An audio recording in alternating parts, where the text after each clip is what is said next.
Hello everyone, welcome back to another episode of r/Malicious Compliance. In today's episode, she must go on leave and I won't hear any excuses. Bring it to your supervisor, okay? Schooled in compliance. Before we get started, make sure to subscribe so you will never miss a video. So let's get started. She must go on leave and I won't hear any excuses. So this happened a few years ago. I was a union delegate at a large firm.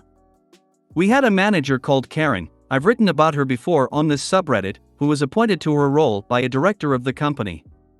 Let's call the director her uncle. Karen wasn't very clever. She hadn't finished high school and previously worked as a receptionist. She once told me 40 was half of 100. Karen is struggling in her job and basically does nothing. Her desk is a mess of paperwork. She also looks after all the small departments like records, security, stores, etc. If anyone takes on Karen, the director steps in and Karen gets a get-out-of-jail card. There were a few occasions when Karen got yelled at by a manager for making costly mistakes and Karen was put on stress leave and manager got a warning. One of paralegals, Sally from Records, comes to me to say she thinks she's in trouble. Sally recently had 6 weeks leave.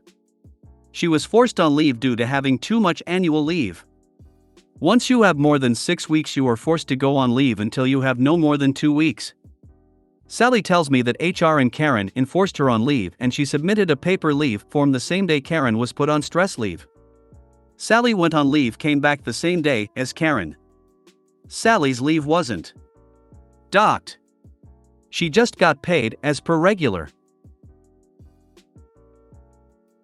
While Karen was away, they replaced her with Paula, who found Karen hadn't really any work for 7 months. I found Paula and asked casually about what happened. She told me on day 1 she threw all the paperwork out and started over again. So I attended a meeting with Sally, Karen and HR, knowing there isn't a record of Sally's leave. Karen starts the meeting on a verbal rampage about not doing as she told Sally to do.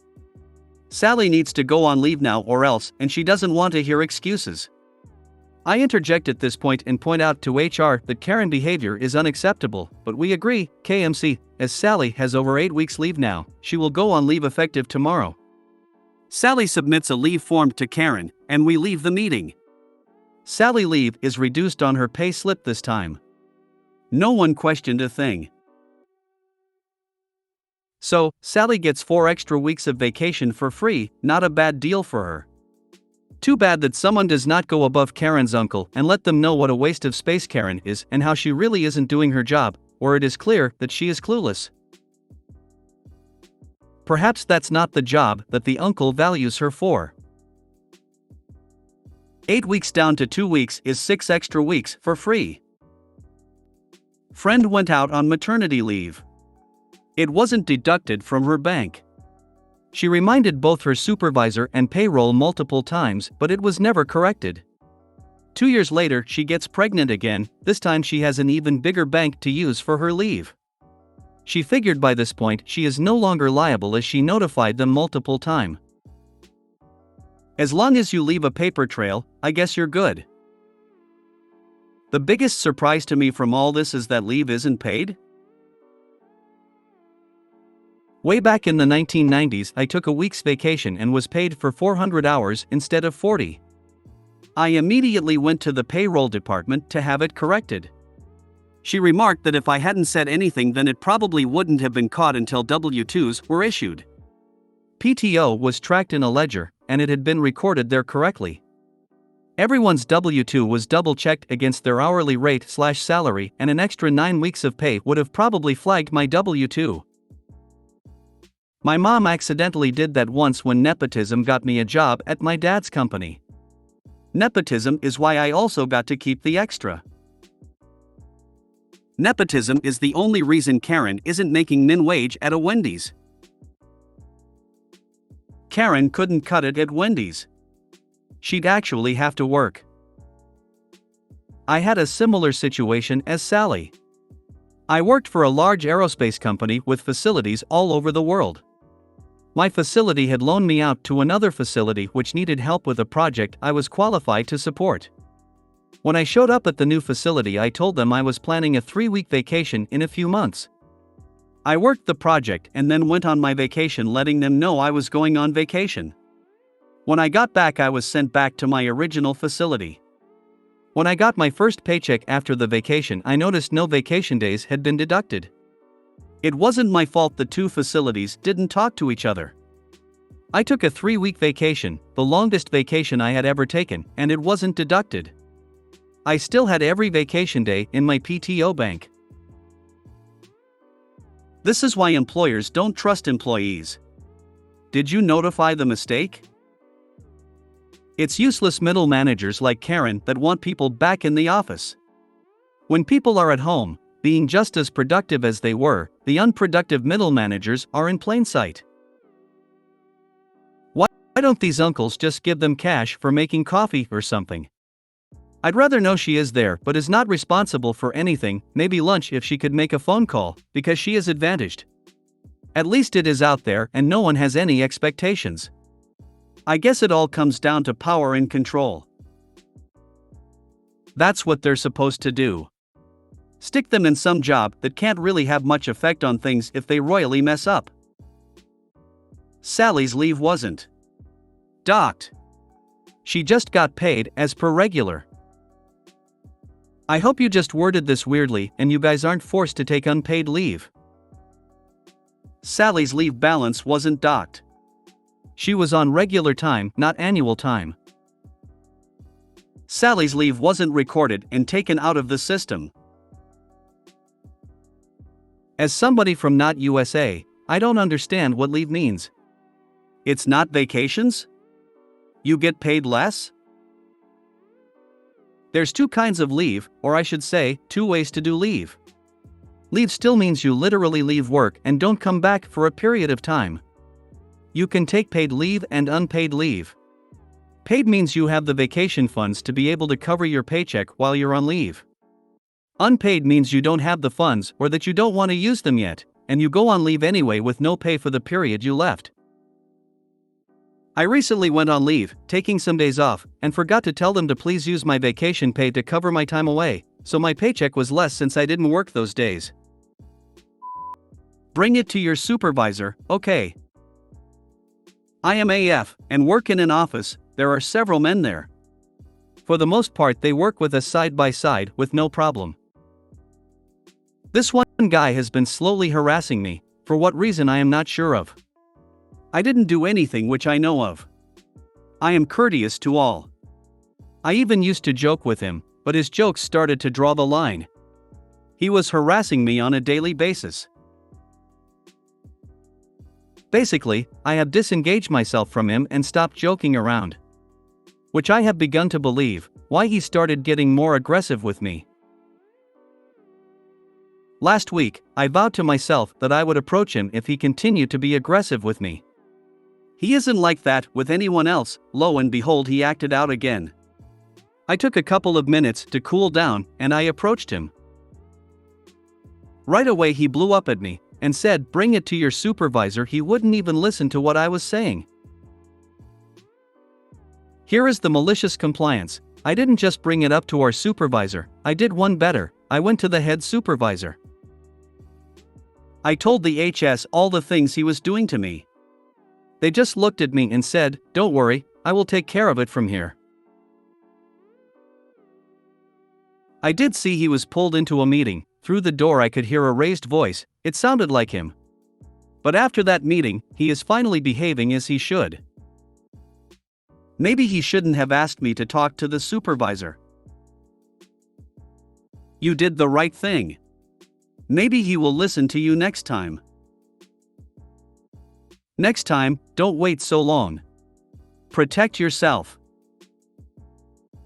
Yes, and watch out for backlash. He sounds unstable. You are completely correct. You were even willing to firmly and clearly tell him he was making you uncomfortable, a step often missing in these scenarios. The fact that he did not take the feedback well is on him. Best advice I ever heard was from an outside HR consultant. Set the boundary early and immediately. When the racy joke is too racy, speak up, set your boundary, and they will say sorry and respect the line. I have seen a woman with a group of men say literally too far, dial it back. The offender said sorry, everyone laughed at him and went on with their conversation, issue resolved. Ah yes, when they respond to authority and consequences rather than women. Men are usually pretty trashy. I'm a man. And I hate to see that on a daily basis. I worked at the same place for over 28 years and in the end I wanted to burn the place down, lol. These are the guys who, in another age, would dip girls' pigtails in the inkwell. No, I think he did the right thing by telling you to bring it to a supervisor. Now he knows what the boundaries are and you aren't being harassed. It's a win-win. Sometimes dudes need to be slapped down. And he's been talked to about this once now, so future events will, or should, anyway, be smacked down on harder. He dared you to call his hand. You called and raised. Nicely done. How was I to know that there would be consequences to my actions? Schooled in compliance. It's the late 80s/early 90s, in the UK, but the compliance runs over about 5 years. Puberty hit me hard and early just as I started high school. 11 years old. If that wasn't enough to deal with, it also saw, between the acne, eczema and psoriasis, my skin becoming a huge red and blotchy mess of blisters, psoriatic plaques and acne breakouts to the point just laying down left little spots on blood on shirts, t-shirts, and bed sheets. Over the summer, between my first and second year, it got considerably worse. None of the medicated creams were helping, and the only time I got any sort of relief was when I was given steroids and antibiotics for the frequent chest infections I got, but that wasn't a long-term solution. The second year of high school gave us a whole new bunch of school rules to abide by. This is where the compliance begins. By the end of the first week of the year, I'd already had complaints about my appearance.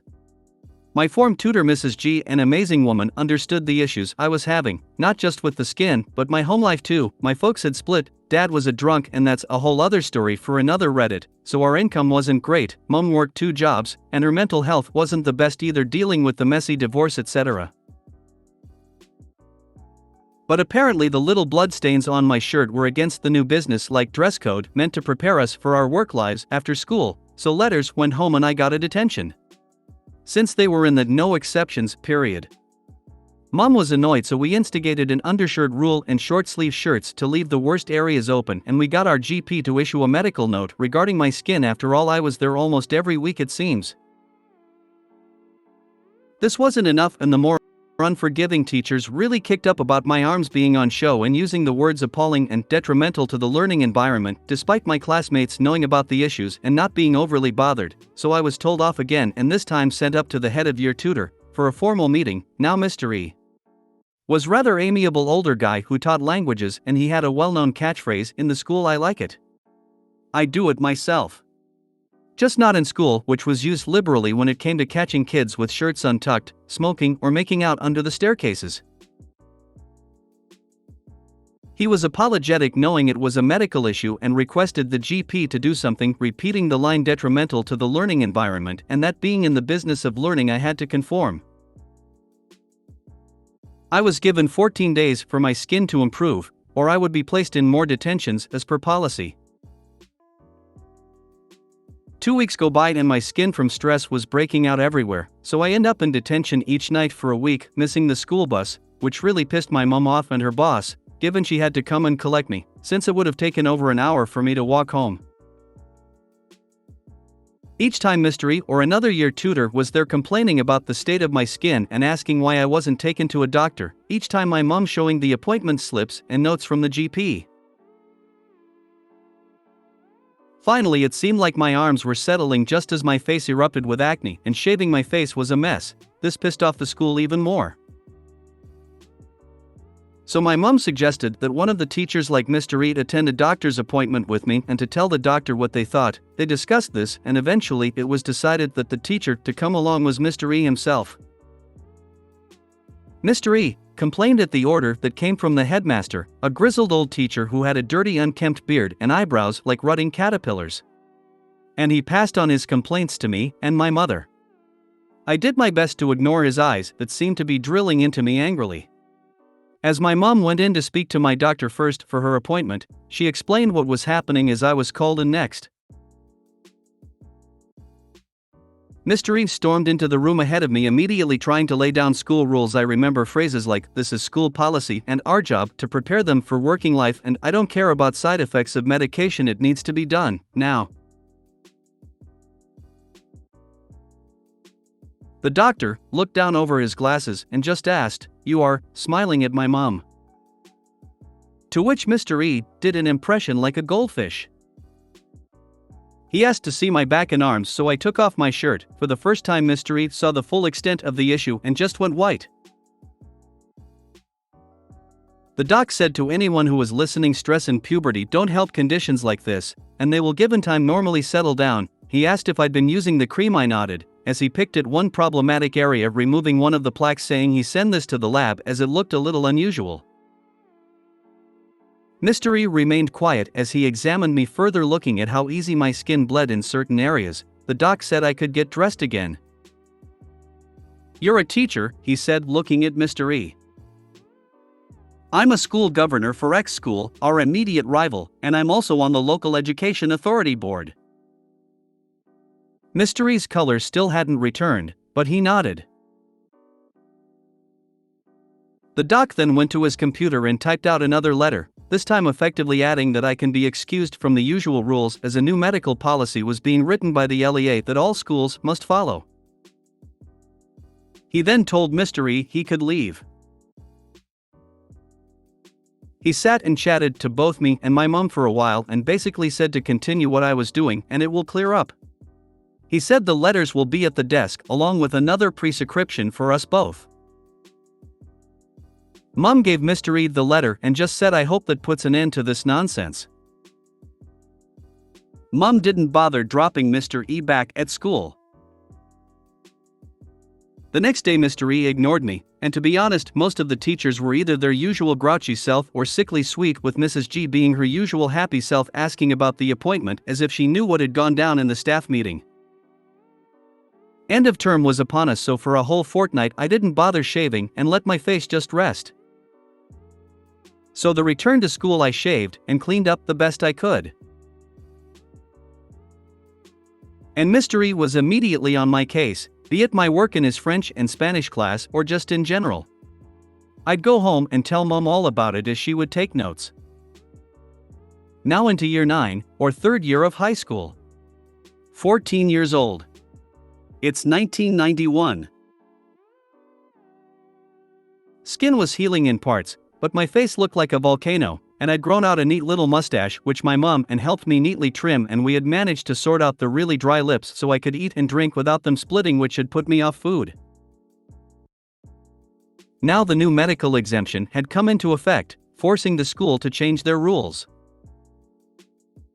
As I got off the bus I could see the teachers immediately go into meltdown over the facial hair, and they weren't happy.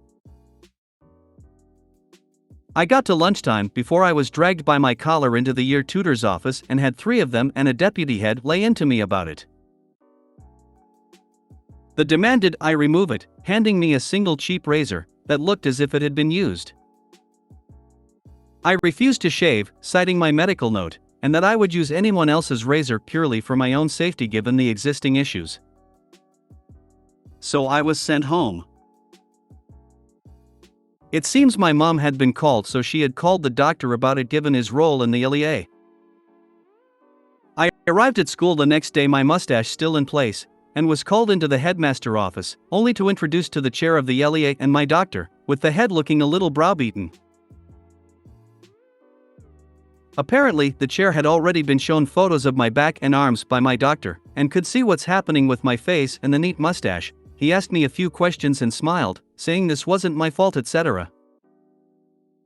And that a new rule especially for my school was being put in place and it would be checked frequently and I or any student could ask for a surprise check to be made by LEA staff. The new rule was if students were meant to live by the strict dress and appearance code, then so were the teachers, and only those with medical exemptions like mine were allowed, but it had to be neat and tidy. I was there to see an announcement being made over the rarely used school tannoy system. It was reconfirmed in the school assemblies over the following week. Letters went home to parents, and it seemed there was a sigh of relief among them, as it seems I wasn't the only one getting grief from the rules that had been in place. The teachers had 2 weeks to adjust. The whole LEA was there to check the teachers, and a number had public meltdowns in regards to their appearance, including the deputy head Mrs. B, who normally wore layers of makeup and blue eyeshadow, who swore up and down she was exempt cause she was deputy head. Stories spread around the school like wildfire. Even Mr. R, the headmaster, lost his beard. Yes, I got more grief about it, but Mrs. G kept them away from my grades.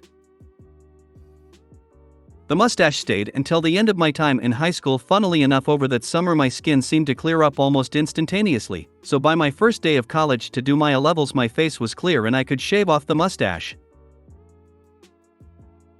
My brother attended the school the September after I left.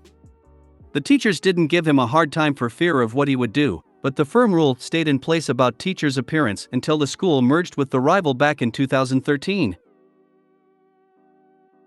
My blood is boiling over the fact that so many adults were happy to put you through that, as if you were bleeding from everywhere for fun or something. Your mom is a rock star and your doctor is badass.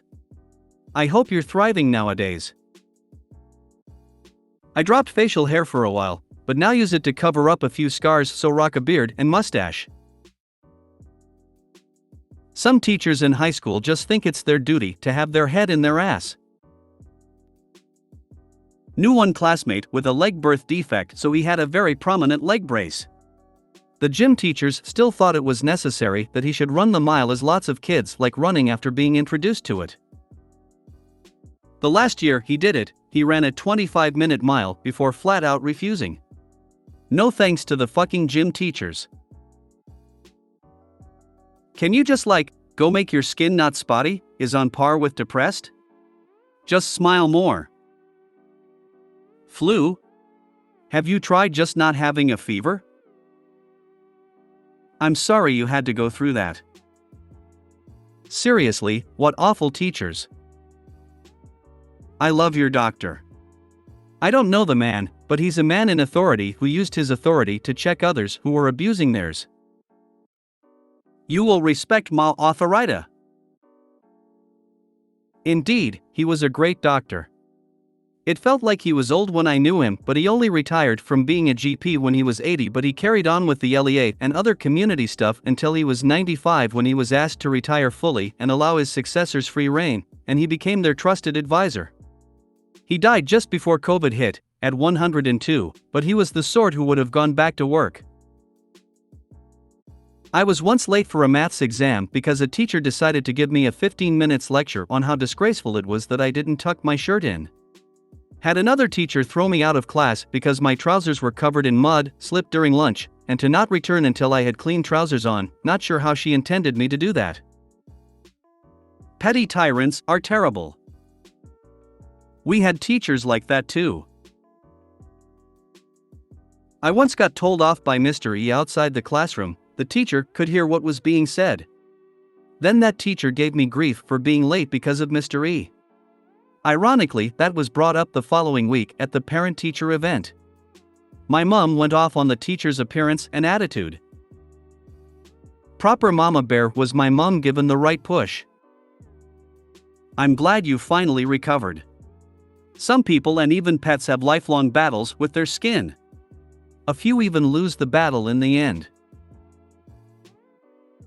I do occasionally get flare-ups, but these days it tends to be just one part of my body than all over like it used to be.